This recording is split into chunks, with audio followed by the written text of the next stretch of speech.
Welcome to Brain Health Matters. I'm your host, Kate Kunkel, the founder of this series of courses, programs, books, and this podcast, all created to help you become healthier so your brain can become happier and stronger. And now for this week's news tidbit. Recently released research confirms that we can regenerate brain cells thanks in large part to a molecule called sulforaphane. It's found in cruciferous vegetables like broccoli, cabbage, kale, bok choy, and broccoli sprouts are the best sources. The compound has also been shown to be useful in treating about 200 health conditions. It's been linked to improved heart health and digestion, and it even has anti-cancer and anti-diabetic effects. You can enhance your intake of sulforaphane by adding mustard powder or mustard seeds to your vegetables, but they lose some of their potency if you boil or microwave them. The link to this article is in today's show notes, so do check it out. And now for today's interview on Brain Health Matters. Hello, everyone. Kate Kunkel here, and you're going to be very glad you joined us on Brain Health Matters today because we're going to do some laughing. Dave Berman is a laughter coach. He helps people have a better emotional experience of life by understanding their mental immune system and the nature of thought. Dave is also the creator and host of The Laughter Gym. Sounds like the kind of gym I could get into. Welcome, Dave. Thank you, Kate. I appreciate you inviting me to talk about brain health. But how did you become a laughter coach? Like when you were a kid, did you always dream of, I'm going to be a laughter coach when I grow up? No, I guess it just is a natural evolution of the life that I've lived. I mean, I started as a coach in 2010, primarily with hypnosis and NLP and mindfulness. And at the same time, outside of work, I began to explore laughter yoga, and that very quickly was not enough for me. There was like a once a week, social laughter club in my town, but I quickly discovered that I wanted to explore laughter every day on a deeper level. And so personally, privately, I did, and then it just became part of my coaching practice. And I saw these parallels between laughter and hypnosis that became Laughnosis. So my way of working with people as a coach just began to evolve. And then, that took me around the world. I ended up co-creating a training program that I taught all around the world. And I also found along the way what was originally called the 3 principles, and then kind of more colloquially called the inside out understanding. And then most recently, it's sort of taken on a name of subtractive psychology. And I saw, while I was on that world tour teaching Laughnosis, that actually laughter was giving me all these insights about this inside out understanding, because we're laughing from the inside out. It was helping me see we're creating our entire experience and perception of life from the inside out as well. And so that led me to this much, much deeper dive. So I've long since left laughter yoga behind, kind of declared independence, moved on, and I've just been this sort of like independent laughter researcher and innovator, and I've found it so richly rewarding. Laughnosis. I'm sure it is. What are, like you said, Laughnosis. So what does Laughnosis? Is it something I could learn to do here in Ecuador? What is Laughnosis? Well, first of all, laughter is hypnotic. So being able to see that when we're laughing, especially on purpose, we're turning our attention inward. This is one of the sort of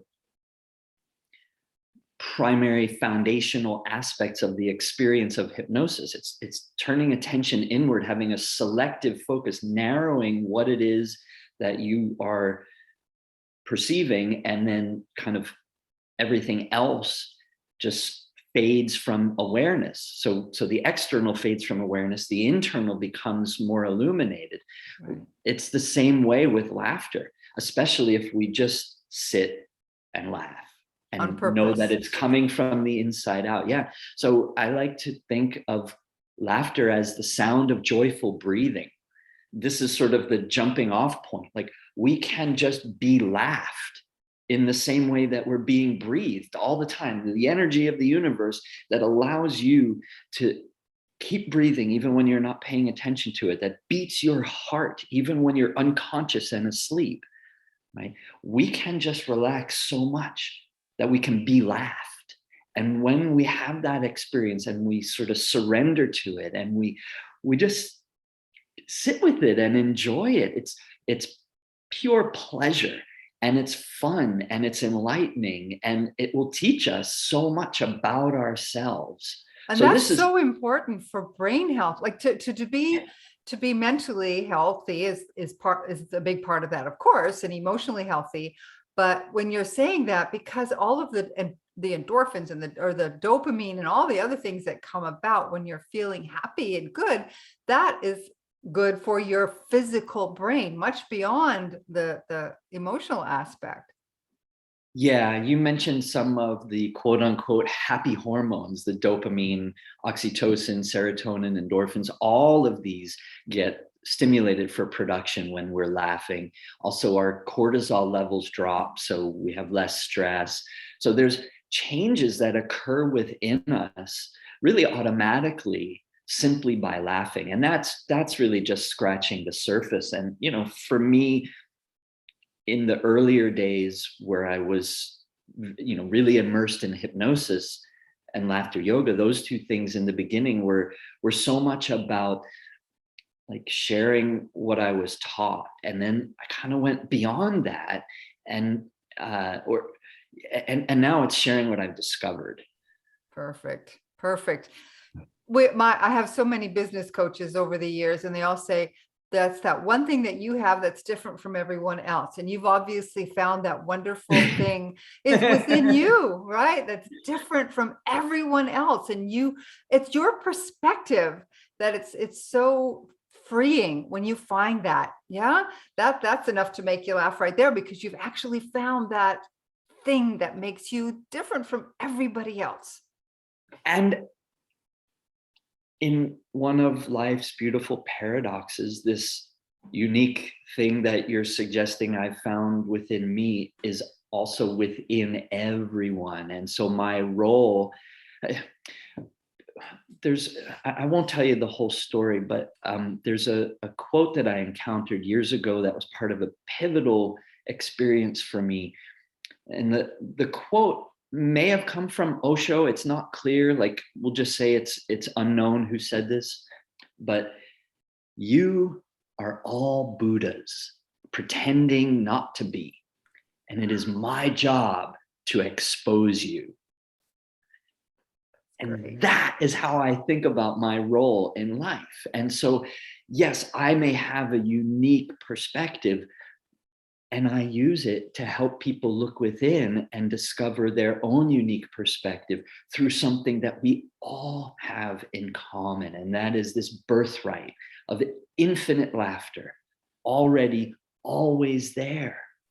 And if you explore it, you will find if it's true about laughter, it's true about life. Yes, I truly believe that. Yeah. And I love that you said that quote about Buddha. I've heard that before too, and I also don't know who did it, but it is so true. We are all these wonderful, magnificent beings with all these, like you said, birthright. I just did an article on hugging, and hugging. There's some science that shows that we really need to be able to be even nominally healthy to hug 4 times a day. That's like imagine they do scientific studies on this stuff. And then to be healthy, like to progress beyond just existing, to be feeling healthy, is you need 8 hugs a day. And if you want to thrive, you need 12 hugs a day. And as I was preparing for this interview with you, I thought, is it the same with laughter? Do we need to do it more than once a day? Is there a threshold of how much we should be laughing? Maybe my next innovation will have to be some kind of mechanism for counting laughs. Like, I don't know. I don't know how you do that. To me, it would be how much my stomach hurts when I'm finished. Is that a good laugh? Yeah, laughing is a cardio and a core workout. And so when people are new to this inside out laughter or intentional laughter, they sometimes do feel, well, first of all, people feel challenged in all sorts of ways when they're new to this idea. And it's beautiful to help people through that. And one of those early challenges is sometimes it's discomfort in the belly, but it's just as it would be if you were starting any other kind of exercise that's using muscles you haven't used in a long time. That's kind of sad to think that we have muscles that we haven't used for a long time and they have to do with laughter. Well, it's just true. Like, it just is. Like, I mean, you can perceive that as sad. I understand that perspective. You could perceive it as an opportunity. As well. Yeah, I knew you were going to say that. I just knew you were going to say that. Grab it as an opportunity. So, yeah. Go ahead. You were going to say something. I was just going to say that, one of the things that laughter has helped me learn is that neither words nor experiences have inherent meaning, that we make up all meaning through thought. That's absolutely true. Yes. We create, and thoughts can be so challenging. Like, we've heard a lot of the word fear in the last 2 years. And most of our fears are really just those thoughts in our head, like disrupting. They're not real. They're just thoughts. And if we can turn those around, like I've had to really practice myself on turning those thoughts around. And when you just said about the laughter, about being real, to me, that makes a lot of sense to use that notion that joy is real. You can express that. Yeah. Every breath is an opportunity to laugh. Sure. Especially when you approach laughter as the sound of joyful breathing. So you can just settle in and laugh and make sounds. And maybe we need to do that so that you can understand in your body, in your own experience, what I'm talking about. And it's not just talking. Let's go. Let's do it. So just take a deep breath in and let it out with a sound, like maybe ha, and then just let it get faster and faster, and just relax and let it come out from within. It's already there. You don't really need any more instruction than that. It's just more like an invitation. But let's see what happens. If it's difficult, we can address whatever comes up. So just a nice deep breath and exhale with a ha ha or a ha. Yeah. I would say start with one long ha, and then like that same length of time, however long your breath is, do it again, but divide it into 2 ha's, and then 3 ha's, and then 4 ha's. And before you know it, it's laughter. It's laughter. Okay, everybody watching, I want you to do this with us, because this is the reason we're doing this, is to help you learn how to belly laugh, to enjoy a belly laugh, and to be healthier and have your brain happier. So you're going to do it with me. Promise me you'll do it with me. Okay, I'm going to take a deep breath.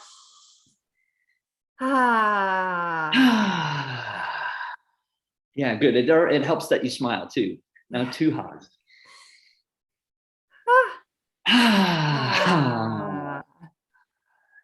Okay, now 3.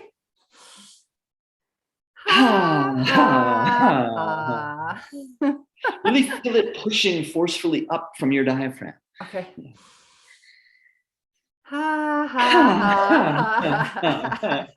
But I can't stop at 4 now.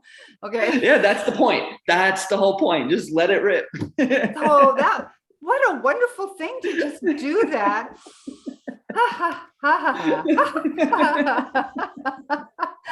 So this is a contagious thing. definitely Oh yeah. contagious. Oh yeah. Laughter is more contagious than any virus, with symptoms you can always see and feel.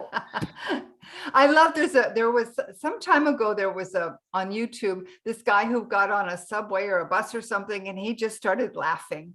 And Oh yeah, the Bodhisattva in the metro. Yeah. yeah, and Yeah, yeah. it Classic video. was it was so amazing to see the responses of people. They're trying not to pay attention, and then they're like, and then they can't help themselves. They just have to laugh. Yeah. Yes. Yes. Yeah. So do you ever find yourself doing that, like where you're in a public place and you might just see what you can do to get people to laugh? Yeah. Well, on the first day of 2016, I started a daily video series that I committed to hosting for a year, and it ended up going for almost 3.5 years. It was called Daily Laughers. And so every day for 3.5 years, I made a laughter demonstration video. In the first year, I laughed with people from all 50 United States and 54 other countries. And then, like I said, I escaped. I traveled around the world teaching Laughnosis. And then I ended up settling in Vietnam for almost 2 years. And so I've laughed everywhere you can imagine, on trains and buses and in parks and, just in restaurants, like anywhere that I go, I'm not, afraid or ashamed or embarrassed or anything about laughing. And so now, even still, for the Laughter Gym, this is a daily Zoom call with people around the world who laugh with me. We're still laughing every day. I'm not making the videos anymore, but it's just live, real-time laughter.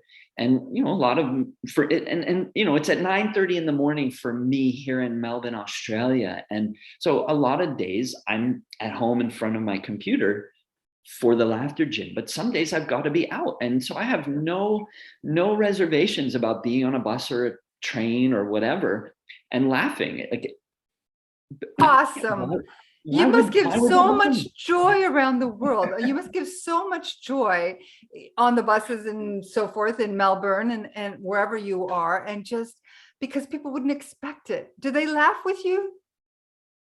I have gotten people to laugh with me, of course, and it's just an invitation. Like, I don't make people laugh, No, and no. I don't recommend it. A common question that I hear is, how do you make yourself laugh? And that's a real misunderstanding. Like, there's no forcing it. There's no making yourself laugh. Just allowing the laughter that's already there inside you to come out.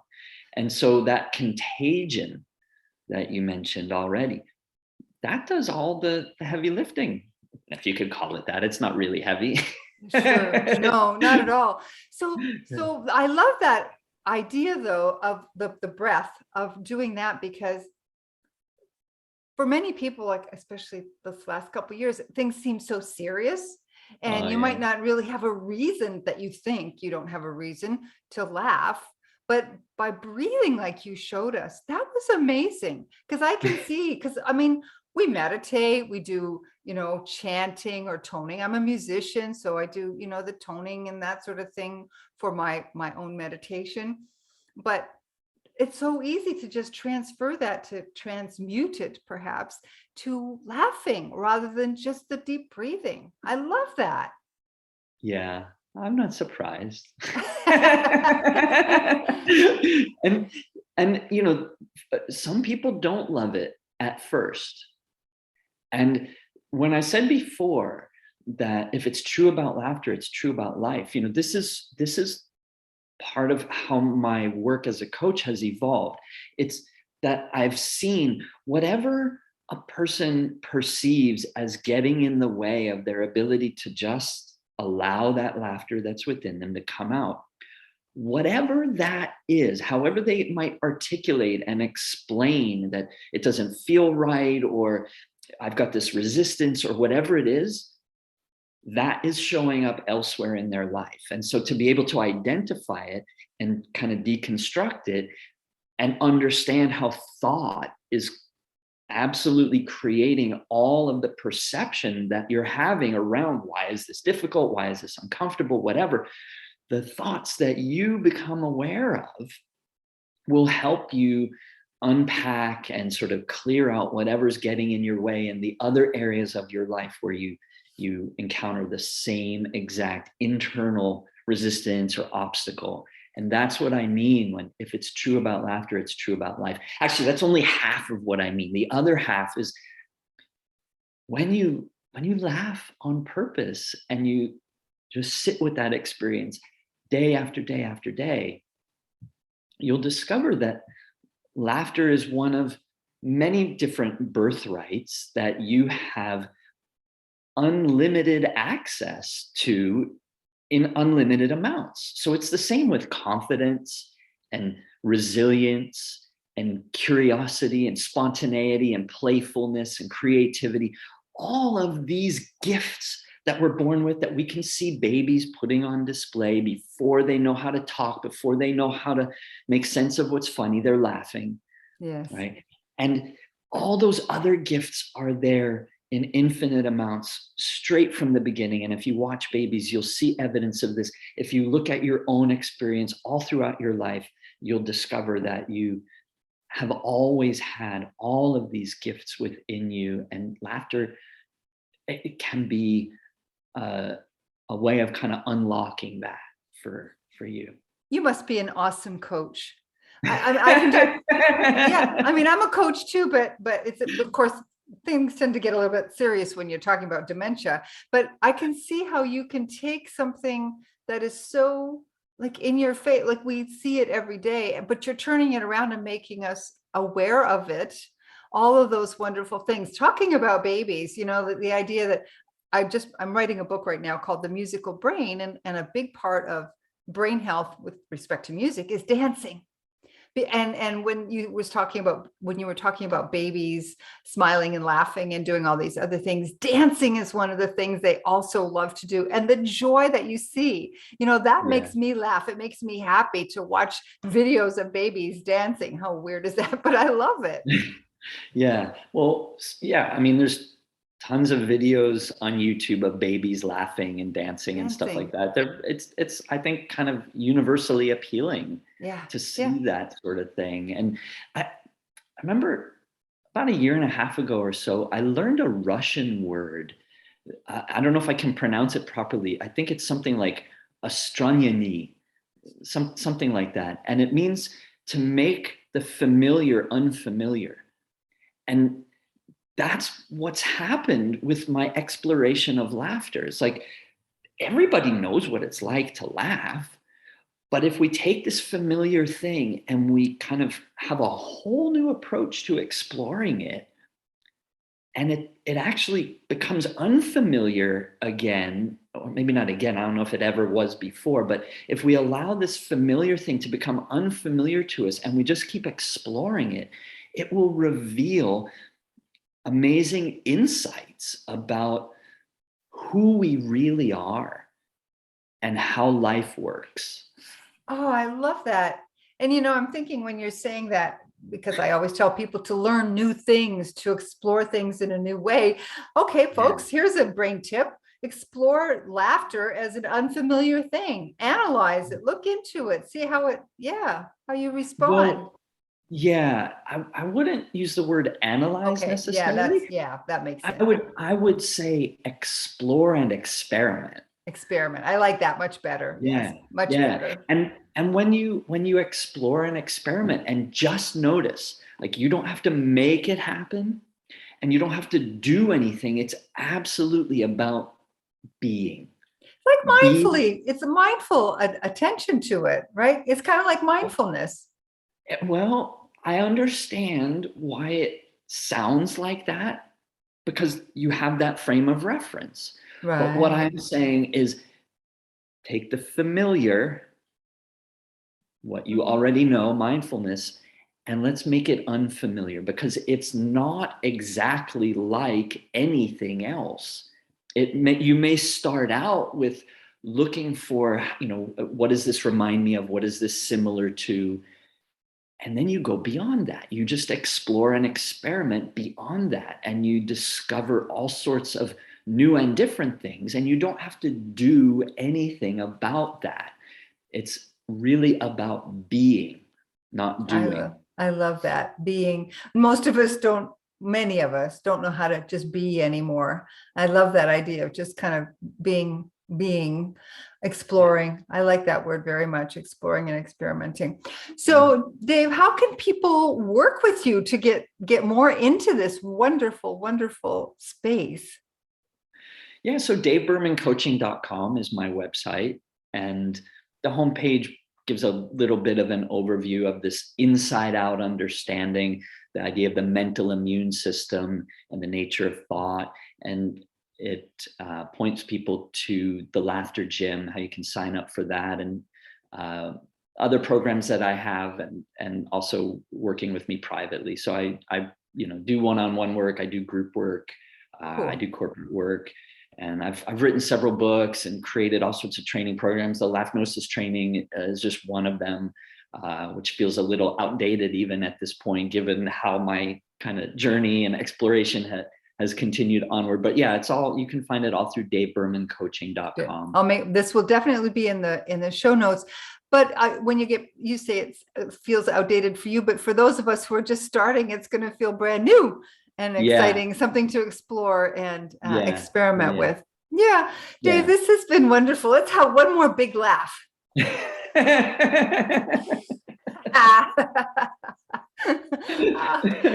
you so much. Everybody watching this, this interview kept me going over a very rough weekend, this past weekend, with stuff that was happening here on the property. And every time something was going wrong, I was thinking, I'm going to talk to this guy and I'm going to learn how to laugh even more. And I wish I would have talked to you before this weekend, because that deep breathing and letting the ha-has out would have really helped. But thank you. So, before we go though, I have another question. The mental immune system, you said, what did you mean by that? Because I meant to ask that earlier. Sure. We as humans have many built-in autocorrect functions. So for example, if you try to hold your breath until you pass out, do you think you could do that? No. What will happen? What do you know intuitively will happen? You'll start breathing. Yeah, you'll gasp. At some point, you'll just gasp and start breathing, right? Now, you might be able to pull an all-nighter one night. Maybe you could go without sleep for 48 hours, maybe. But if you tried to stay awake indefinitely, what do you reckon will happen? Oh, you go crazy. And you can't do it. You'll sleep. You'll fall asleep, right? Yeah. So these are examples of what I call autocorrect, right? The body just has these built-in autocorrect mechanisms. Regarding the mind, it is our natural default state to be calm and peaceful and tranquil and to have a quiet mind. But that's not the experience that most of us have most of the time, because we're getting in the way of the mind getting quiet on its own. We try to think our way out of thought-generated problems because we just don't realize that's what we're doing. And laughter has helped me see, and so many people have said this to me after laughing for the first time. Wow, my mind got so quiet. Yeah, it's awesome that you noticed that. The next thing is to really discover that laughter does not quiet the mind. Laughter helps you notice the mind quiets itself. That is the mental immune system. Very cool. Thank you so much. That makes a lot of sense. Folks, davebermancoaching.com. I'm sure there are many things that Dave can help you with. And again, thank you so much for joining me from so far away. Yeah, it's all part of the conspiracy of blessings, Kate. Thank you for inviting me. Thank you. Bye for now. Bye. Thank you to everyone for tuning in. Be sure to subscribe to Brain Health Matters so you'll always have the latest information and access to interviews with experts who can help you nurture and protect your brain for a future filled with happy memories.